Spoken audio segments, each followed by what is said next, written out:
नमस्कार, breaking news देख रहे हैं आप और मैं हूं आपके साथ परवीन शेख। इस वक्त की बड़ी खबर तेज प्रताप यादव से जुड़ी है, जो यूट्यूबर बन गए हैं और यूट्यूबर बनते ही वो मीडिया से भिड़ चुके हैं।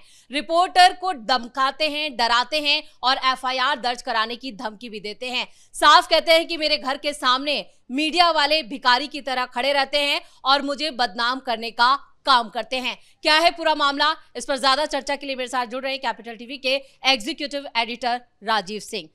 सर, तेज प्रताप यादव नए क्लेवर में, नए फॉर्म में नजर आ रहे हैं। महुआ से चुनाव क्या हारे, क्या बौखला गए तेज प्रताप यादव? देखिए, तेज प्रताप और विवाद दोनों का चोली दामन के साथ साथ है। जो नया वीडियो उनका वायरल हो रहा है, और बल्कि कह सकती हैं कि उन्होंने एक नया यूट्यूब चैनल खोला है। पहले उनका एलआर यूट्यूब चैनल हुआ करता था और वो उसका एक्सेस कुछ गड़बड़ा गया, पता नहीं क्या हो गया। उसके बाद उन्होंने टीवाई ब्लॉग खोला है। उस पर उन्होंने अपना वीडियो अपलोड भी किया है, जिसमें वीडियो में साफ साफ वो कह रहे हैं कि हमें जयचंदों ने बदनाम कर रखा है और जयचंद हमें बदनाम करने के लिए भेज रहे हैं। मीडिया गेट पे खड़ी रहती है और ये बताते बताते वो अपने गेट की तरफ बढ़ते हैं और गेट के पास जब जाते हैं तो सामने दिखा रहे हैं गेट खोल के कि देखिए वो मीडिया वाला है और वो हमें बदनाम करने के लिए गेट पर खड़ा है और ये दिन रात हमारे गेट पे खड़े रहते हैं। इसके बाद वो गेट से बाहर निकल के मीडिया के पास जाते हैं। टीवी चैनल का वो रिपोर्टर रहता है और उसके बाद साफ साफ उससे कहते हैं क्यों आए हो, तो सब बता रहा है। वो भी अपना उसकी बात वो भी कह रहा है और उसके बाद ये कह रहे हैं कि अपना मोबाइल और कैमरा रख दो और 2 मिनट के अंदर मेरे साथ चलो। उसके बाद रिपोर्टर घबरा जाता है और फिर तेज प्रताप अपनी बातें कि भाई इस तरह से आपने पहले भी देखा होगा, ये जिक्र भी कर रहे हैं कि मेरे से डर के पहले भी एक रिपोर्टर कैसे कैमरे के सामने भाग रहा था, वो मेरा वीडियो बहुत वायरल हुआ था। और इसके बाद तेज प्रताप ये कह रहे हैं कि टुटपुंजिया लोगों से बच के रहिए, ऐसे लोगों से बच के रहिए, और ये सारी बातें कि पॉलिटिशियन अब तक हमसे सवाल करते थे, अब हम पॉलिटिशियन से सवाल करेंगे, और यही कह के वो स्टार्ट भी किए और गेट पे गए थे। देखिए, यहाँ पर तेज प्रताप यादव ने जिस तरह से टिप्पणी की है, जो बयान दिया है, वो किस पर निशाना साध रहे हैं?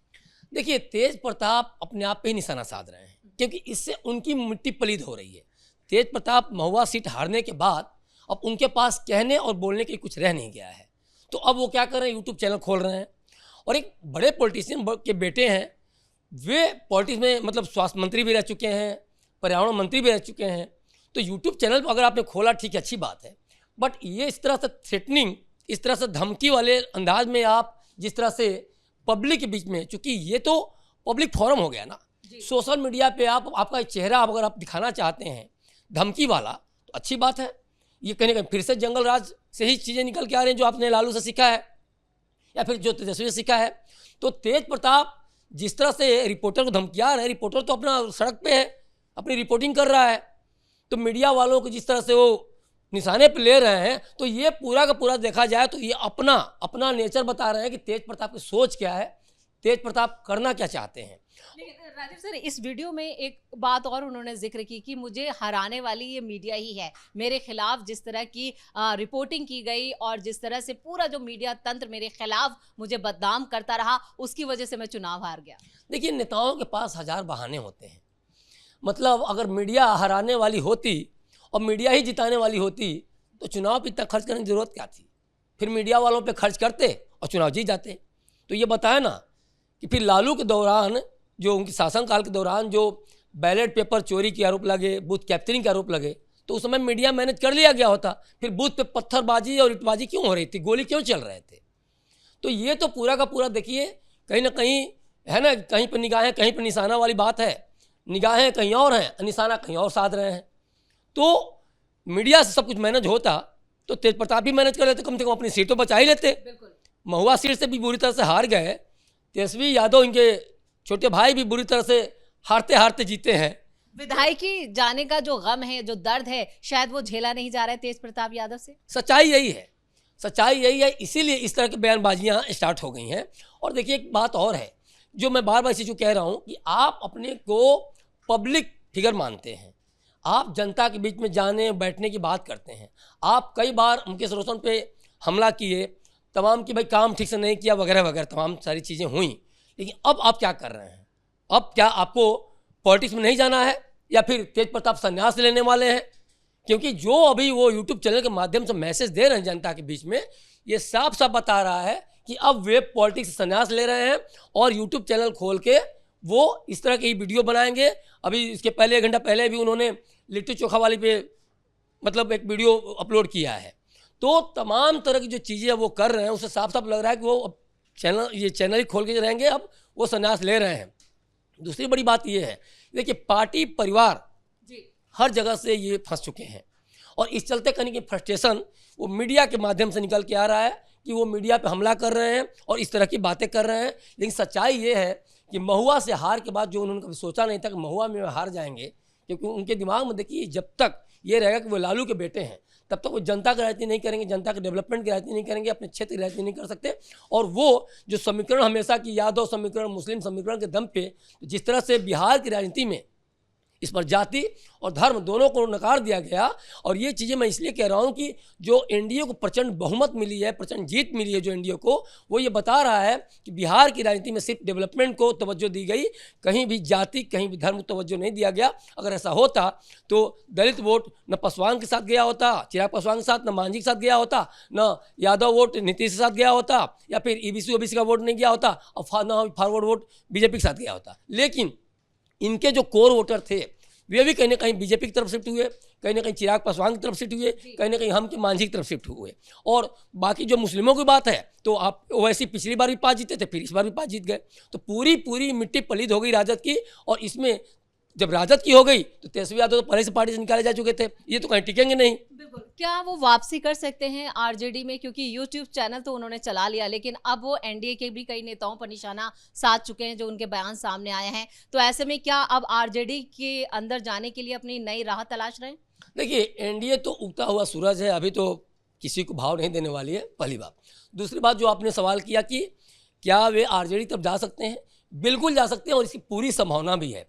ये जो ब्लॉग है ना, इसके माध्यम से और भी श्योरिटी हो रही है कि अब इनके पास कोई ऑप्शन नहीं है। घर मकान छीन ही रहा है, राबड़ी का भी छीन गया, तेज प्रताप को भी नोटिस चला गया, तो अब वे काफ़ी परेशान हैं। और दूसरी बात एक और है, जिस तरह से राबड़ी परिवार में या लालू परिवार में जो हो रहा है, जिस तरह से लगातार भाई बहन के बीच में विवाद चल रहा है, सब लोग घर छोड़ के चले गए हैं, तो उसमें एक चीज़ है कि कहीं ना कहीं सबके ऊपर जब आफत होता है तो सब एक बार फिर से एक मुश्त जुड़ते हैं, एक साथ रहना पसंद करते हैं। और इसमें मुझे जो लग रहा है कि तेज प्रताप यादव को कहीं ना कहीं आज न कल बुलाया जाएगा। भले ही तेज प्रताप यादव अपनी तरफ से कोशिश नहीं कर रहे हैं क्योंकि उनको निकाला गया, वो खुद से नहीं निकले हैं, लेकिन वो जरूर ऐसा सोच रहे हैं। एक बार राबड़ी का कॉल है, चूँकि राबड़ी के तो बहुत ही करीब रहे हैं, माँ हैं, बहुत राबड़ी भी लगातार आशीर्वाद वगैरह चुनाव के दौरान भी बात करती रही। लेकिन देखना होगा कि लालू उनको बुलाते हैं कि नहीं बुलाते हैं, तेजस्वी यादव बुलाते हैं कि नहीं बुलाते हैं। लेकिन जो राजनीतिक प्रतिद्वंदता है उसमें तेजस्वी तो इनके साथ कभी भी समझौता नहीं करेंगे, क्योंकि जैसे ही वो आएंगे कहीं ना कहीं राजनीतिक हिस्सेदारी की बात आएगी, इसमें कोई दो राय नहीं है। तो लेकिन तेज प्रताप के पूरे चांस है कि राजद में ये फिर एक बार थोड़ा सा भी इशारा मिलता है तो शामिल हो सकते हैं। क्योंकि अभी आपने देखा जब राबड़ी आवाज़ छीना तो तेज प्रताप भी हमलावर हो गए कि छोटे भाई ने बड़े भाई को घर से निकाल दिया वगैरह, सारी बातें ही उन्होंने कहीं। या फिर रोडी आचार्य भी, तो जिस तरह से लालू के बेटे बेटी फिर से एक बार एकजुट होने की कोशिश कर रहे हैं अपने बाप माँ के माध्यम से ही और आवाज़ छीनने के माध्यम से, तो वो कल को आने वाले समय में कुछ भी हो सकता है। इसकी पूरी संभावना है कि तेज प्रताप पार्टी में शामिल हो, और ये भी संभावना है कि तेज प्रताप को कुछ समय के लिए ही सही राजद की कमान भी दे दी जाए। लेकिन राजीव सर, इस पूरे घटनाक्रम में तेज प्रताप यादव की चुनौतियां तो कम होती हुई नजर नहीं आ रही हैं, उनकी चुनौतियां और बढ़ेंगी। अगर वो आरजेडी में जाते हैं तो उनके लिए इतना आसान नहीं होगा। देखिए तेज प्रताप के पास अभी कोई दिशा और दशा दोनों का दोनों गायब है, कोई विजन नहीं है, कोई रोड मैप नहीं है। अगर ये होता तो कभी गलती से भी जिस तरह से धमका रहे हैं और फिर उसके बाद अपलोड कर रहे हैं, एक होता है कि हिडन कैमरा से किसी ने रिकॉर्ड कर दिया तो बात समझ में आती है, बाकायदा रिकॉर्ड करवा रहे हैं क्योंकि उनके पीछे का कैमरे का जो सीन है तो वो साफ साफ बता रहा है कि अपने गेट के अंदर के लोगों ने रिकॉर्ड किया है और ये कुछ ना कुछ प्लान भी लग रहा है, या फिर हो सकता है किसी ने देखा हो और उसके बाद बोला कि यार फिर मीडिया वाला खड़े हैं या अक्सर खड़े ही रहते हो बता ही रहे हैं, तो उन्होंने पीछे से बोला कि चलो हम गेट खोलेंगे और तुम इसके बाद दिखा देना कि कैसे। और फिर बार बार जो ये खौफ जो दिमाग में चल रहा है कि जयचंद ने भेजा है, तो ये जो जिस तरह से संजय यादव पे हमलावर रहे, मुकेश रोशन पे हमलावर रहे, जयचंद वगैरह बोलते रहे, तो ये खौफ जा नहीं रहा है। और फिर से उन्होंने महुआ सीट हरवाने की जो बात कही तो वो एक तरह से मीडिया मैनेजमेंट मान रहे हैं। मीडिया मैनेजमेंट अगर होता तो महुआ सीट तेज प्रताप बचा लिए होते। अब पूरे बिहार में सीटों पर लड़ने की बात तो करते हैं, और हो सकता है समय आगे वाले समय में राजद में नहीं जाते हैं अगर बाय द वे, तो आप लड़ें भी, आपके पास पैसे कहाँ से आएंगे? फिर उस समय आप कहेंगे चंदा से ही महुआ सीट जीत लिए होते इकट्ठा करके। लेकिन देखिए ये सारी चीज़ें बता रही हैं कि आपके पास कोई दूरदर्शिता है ही नहीं। दूरदर्शिता होती तो आपने जो भी ब्लॉग पे जो वीडियो धमकाते हुए वीडियो अपलोड किया, वो गलती कभी नहीं करते। राजीव सर, इस तमाम जानकारी के लिए बहुत बहुत धन्यवाद। तो तेज प्रताप यादव अब यूट्यूबर बन गए, मतलब नेता से यूट्यूबर। लेकिन जिस तरह से उन्होंने मीडिया को निशाने पर लिया और रिपोर्टर के खिलाफ एफआईआर की बात की है, तो इससे तेज प्रताप यादव की ही दिक्कतें बढ़ती हुई नजर आ रही हैं।